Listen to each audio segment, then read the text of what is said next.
Tired of feeling like you're spinning all the plates in your design business and at any moment they could all come crashing down? Are you feeling like you're so close to breaking through to the next level, but those consistent projects still aren't flowing your way?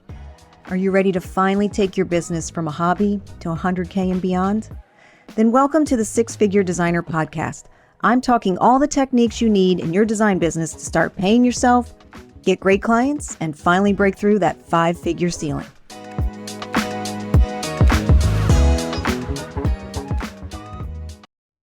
So how do you do the work you have while striving for the work you want? I'm sure in your business, it's a constant cycle of take the job, do the job, find another job. It's a hamster wheel that you're constantly ongoing. There's got to be an easier way to do this. So how do you find the time to fold in better clients and better projects while you're crazy busy just handling the day-to-day work that you have? Well, tune in today because we're going to be talking about a super easy way that you can start up-leveling your contacts and your networking and eventually your business. So you're gonna tell yourself this is ridiculously easy, but the first thing is you've got to carve out the time. You've got to figure out a way to set aside some time in your day to be identifying and contacting people that you want to be doing work with or that you want to continue to get more referrals from. Sounds super easy, but of course, easier said than done, right? So the first thing we have to figure out is how can we carve out time in our day to do this, to take care of this task that we need to be doing in order to be getting that phone to ring with better opportunities? So you really need to be finding the time of day that this is going to be the easiest for you. And I've got to tell you, it's probably before the chaos of the day sets in, which means it's going to be sometime in the morning. I go ahead and record these podcast episodes before my, day begins because I was finding such a hard time trying to fit it in. And I just realized that before my brain gets full of activities and to-do items and what did I, forget to do? What do I need to do? I had to set aside time to do this before any of that chaos started setting in. So I want you to think about a time of day, and I'm going to guess it's in the morning before you go to your office, before you sit at your desk, before you answer your first email. That's the time that you need to start setting aside to think about what can I do now in my business or who do I want to be talking to in my business to start getting those better projects? So we have to start thinking about how can we be proactive rather than reactive? How can we start designing that business that we want, designing those contacts that we want to be referring business our way?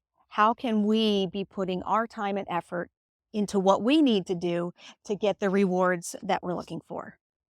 So once you've set aside your time, your quiet time, right, where there's other distractions haven't begun to distract you or take away your focus, we're going to carve out just a little bit of time. And I'm telling you, we're talking a little bit of time.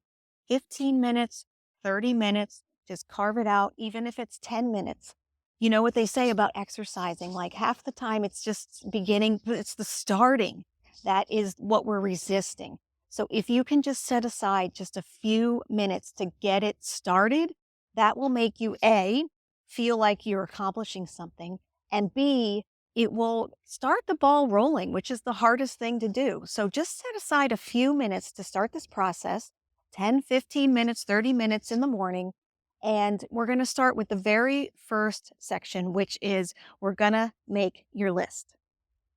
So when you're making your list, I want you to write down, this is like a brain dump, right? I want you to write down a list of everyone that you know that could help you.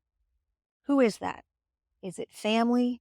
Is it friends? Maybe old colleagues? Like these are all people. This is the people in your contacts. You know way more people than you think you do. So I want you to be writing down everyone that you know who would be willing to help you in some way. Because even though that particular person, maybe it's family or friends, might not want to hire you, or you may not want to work with family and friends, and that's totally okay. But they also have contacts. So we want to be working on the power of that networking ability. Like they may know somebody that could use your services. They may have a great contact that could bring some referrals your way. So I want you to be writing down a list of everyone that you know, family, friends, old colleagues. That's the first group. And then the other one is I want you to write down the people that you want to do business with, people that you admire. And I'm talking contacts like vendor contacts, trade resources, things like that. So builders, realtors. How about some of the vendors that you're working with that are doing really beautiful work? So your cabinet person, your counter person, your tile contact. Do you have any local trade showrooms that you do business with? What about your wallpaper installer? I want you to think about that, your painter, all of that. Who can you contact? Who it could be in your list of networking that you could start putting on your regular contact list. So it's vendors that you want to do business with and vendors that you're also currently doing business with that you admire, that are in alignment with the type of work that you want to do, or that you're both striving to do better work and you just haven't both, broken through that ceiling yet. So write down the list of all those people, and I bet it's going to be a pretty comprehensive list. So now that we've got our great list, we're going to kind of prioritize them a little bit. Like who could get you some answers quickly? Who could help you, make some connections? Who is that person that on those lists? Who's the top 5 or 10 people on that list that could do that for you? So I want you to highlight them next. And those are the first people that we're going to contact once we've created this list. Okay, so day one, you've created your list. That was how long? 15 minutes maybe? And so day two, we're going to go through the list of people that you've highlighted, and you're going to go ahead and contact as many as you can while you are, you've set aside your 15 or 30 minutes. And so what I want you to do is I want you to think about how you could contact them. Are you going to call them on the phone? Which would, of course, nobody does that anymore. So again, if you want to stand out, call them on the phone.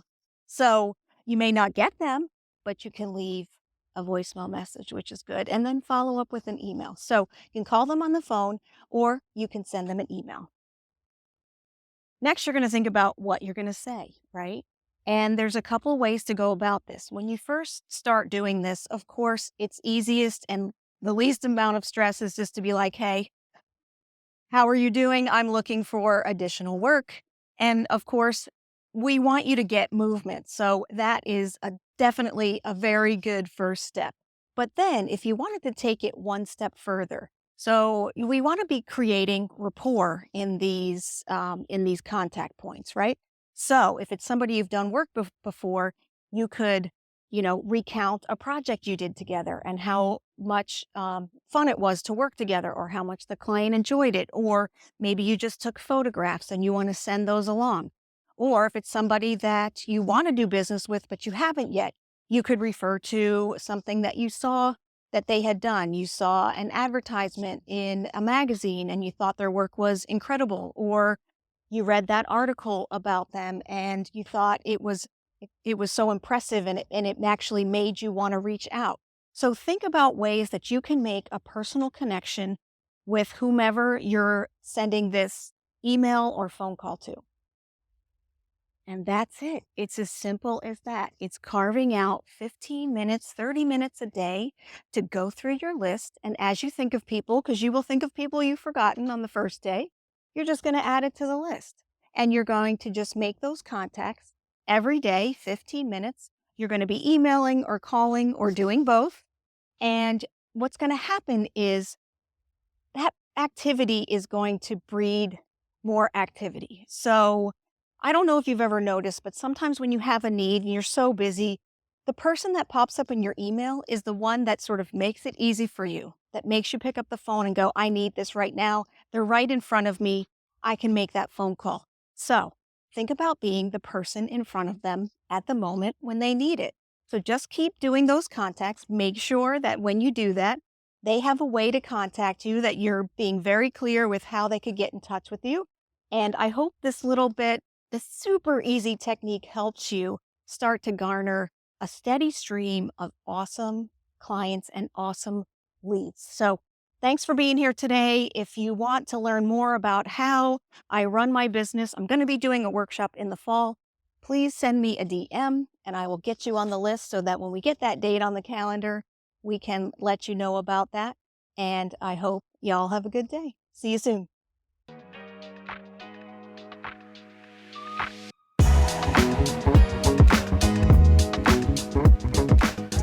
Thanks for listening to the SixFigure Designer Podcast. If you're ready to make six figures in your interior design business, then check out my Design Business Bootcamp. Our next session starts soon, so let's get you to six figures stat.